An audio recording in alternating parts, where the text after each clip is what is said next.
Does anyone who ever wants a biopic about them wish they had Happy Madison be the production company? I mean, it wasn't advertised as a biopic, but it does say at the beginning it's inspired by true events, and I'm sure Happy Madison only made the slightest of changes to the true story.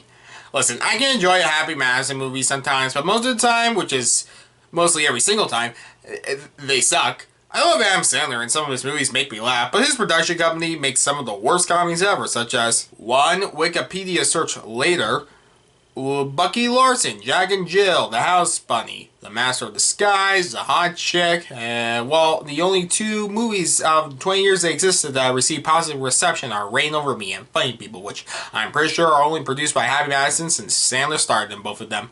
Well, Sandler isn't really part of the topic of this movie. He's not in it. He's just a producer. This movie stars Kevin James as Sean Patton. When I first saw a trailer for this movie, I thought it was strange Kevin James would do a biopic about Sean Patton. Turns out it's not a biopic. It's practically every 90s sports kids movie. A guy from the big leagues comes down to help out kids in the minor leagues. That's what this movie is about, and I really wanted to see how awful this movie was going to be. Turns out this movie was actually not bad. Wait, what? Well, I'll get more into this in a bit. I mean, this is a review of my opinion of the movie, so... But yes, this is a Happy Madison Netflix film about Sean Patton. So, what could go wrong is nothing compared to asking, what could go right? Directed by Charles Kinane and Daniel Kinane, and written by Chris Totone and Keith Blum, comes a movie where Kevin James plays Sean Patton. In fact, to catch up those with people who I guess don't know who Sean Patton is, I mean, I'm not an expert, they actually splice footage of Super Bowl 44 with Kevin James being the New Orleans coach as they win the Super Bowl. So seamlessly, it's almost like he really was there, except so obviously he wasn't. Anyways, a few years after winning the Super Bowl, Sean Patton is suspended from the NFL for a year due to reasons in the movie they don't make clear if he did what he was accused of or not, so he remains liable. So he decides while filing an appeal, he'll head home to Argyle, Texas, where his ex-wife Beth, played by Jackie Sandler, and his 12-year-old son Connor, played by Tate Blum, lives with Beth's new husband, Ross Schneider. He has a name, but he's Ross Schneider. Who cares? Going to his son's football games, where his Pee Wee football team, the Warriors, are constantly crushed, he talks to the kids' team coach, Troy Lambert, played by Taylor Lautner, about helping out, and he becomes the Warriors' new offensive coordinator, as he helps the team improve over the season. Makes a difference with the players' lives, bonds with his son, who feels distant from him, and... Actually, I don't know if he really faces any big challenges in this movie. Most people don't really make fun of him. He is made to look like a fool on television, but there's barely any conflict, and I guess they didn't force anything for the sake of drama.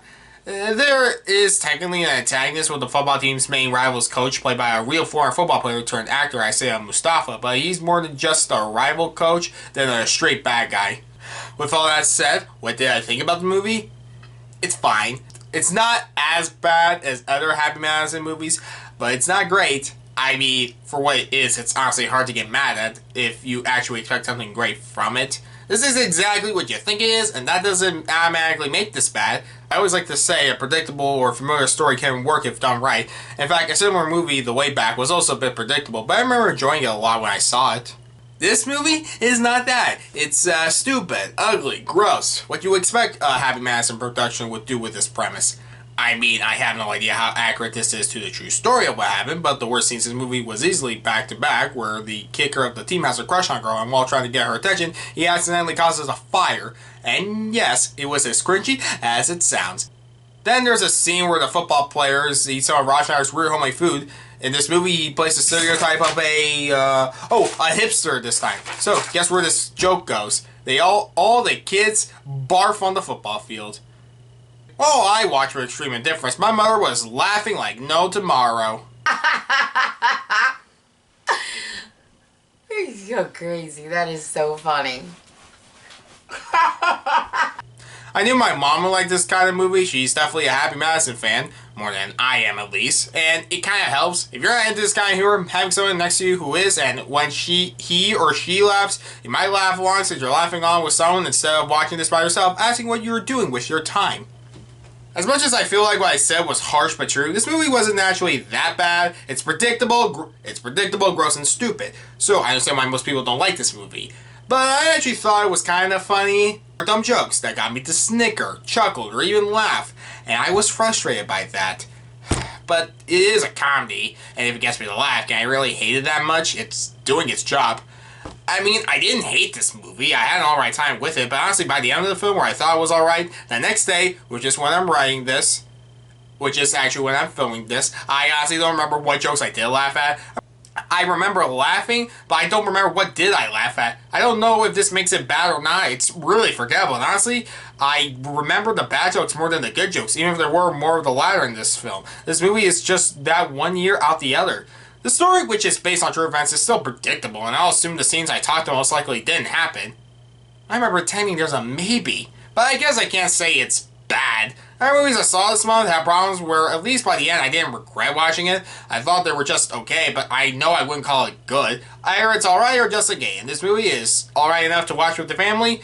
It isn't horrible, and every character at least had one good joke. I think I laughed at Rob Schneider more than once, so that must be an accomplishment. There's just nothing to really talk about. And honestly, I have zero interest in watching this movie again. The acting is alright. I mean, I wasn't convinced Kevin James wasn't Kevin James, but he's trying. And I think the kid who played Connor did a good performance. And I at least remember a couple sweet moments with Sean and Connor bonding. But I guess I was just more blown away that Happy Madison made a movie where not everything was awful. But this isn't still a good movie.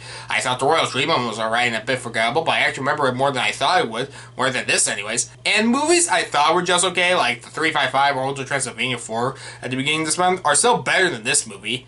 This movie is an alright family movie with problems that if you're at least into this kind of stuff, you'll probably like it. And I wanted to say I liked it. I said to my family, I actually thought it wasn't that bad afterwards. But just going over my thoughts, I realized this isn't a bad movie. It's just a mediocre family film and nothing more. I give Home Team a 4.5 out of 10.